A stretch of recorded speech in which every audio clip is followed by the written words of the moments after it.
मैं ओपी कुशवाहा और आप देख रहे हैं कृषि चौपाल। जब टमाटर की फसल बढ़वार की अवस्था पर होती है तो कीट रोगों का आना स्वाभाविक है। हम आप सभी जानते हैं और यदि इनका सामयिक अग्रिम नियंत्रण नहीं किया गया तो फसल बहुत बुरी तरह से प्रभावित हो जाती है। अधिकतर किसान फसल प्रभावित होने के बाद नियंत्रण के उपाय ढूंढते हैं, तब तक बहुत देर हो चुकी है। आप टमाटर की हरी फसल देख रहे हैं। इस समय अपनी फसल की निगरानी करते रहें। इस समय माहू, थ्रिप्स, एफिड, लीफ माइनर व माइट आ सकती है तथा फल मक्खी का अटैक भी स्वाभाविक है।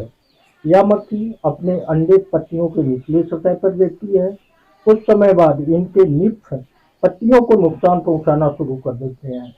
ध्यान रहे, नुकसान होने से पहले अग्रिम फसल सुरक्षा अपनाएं।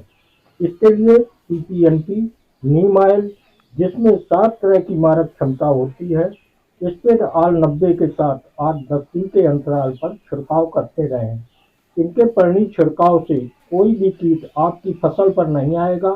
यदि आ भी गया तो इसके संपर्क में आकर लकवाग्रस्त हो जाएगा और यह कीट के अंडों को मार देगा।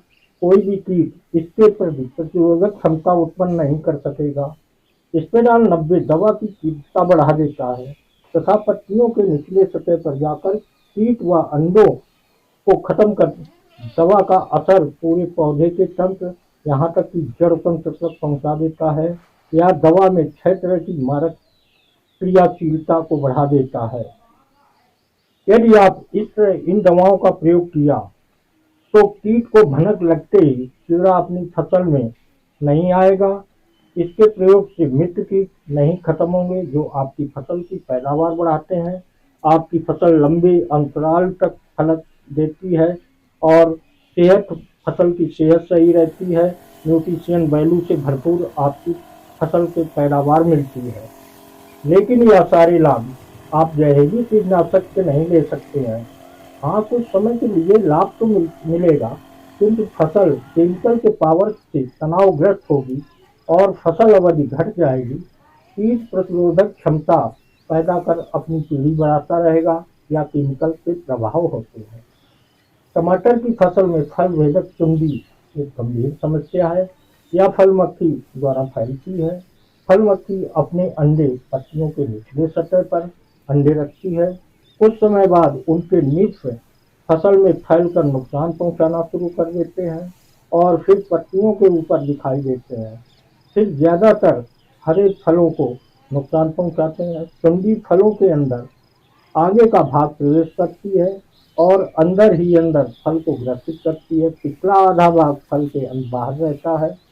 इनकी बढ़वार इतनी तीव्रता से होती है जिससे सारी फसल ग्रसित हो जाती है। इस सुंडी के नियंत्रण के लिए भनक लगते ही पेस्टो 30 से 40 मिलीलीटर और पीपीएनपी यानी नीम ऑयल 20 से 40 मिलीलीटर, स्टेरॉल 90 का 15 मिलीलीटर टंकी के हिसाब से 7-8 दिन के अंतराल पर छिड़काव करते रहें। नीम ऑयल को खाली बर्तन में पहले डालें और फिर ऊपर से पानी डाल दें, जिससे ये नीम ऑयल के जो घोल है वो अच्छा होता है और सारा उसका टूट जाती है दवा। फिर संपूर्ण घोल को एक साथ मिलाकर एवं अच्छी पैदावार के लिए ब्लूम व नाइट्रोकिन को 40-40 मिलीलीटर मिलाकर परिणित छिड़काव करने से बम्पर पैदावार मिलेगी। छिड़काव ज़्यादातर सुबह शाम करें। इस प्रकार आप फसल की सेहत, फलों में शेल्फ लाइफ क्वालिटी बेहतर होगी। इस तरह आपकी पैदावार बढ़ेगी और आपका मुनाफा अच्छा होगा।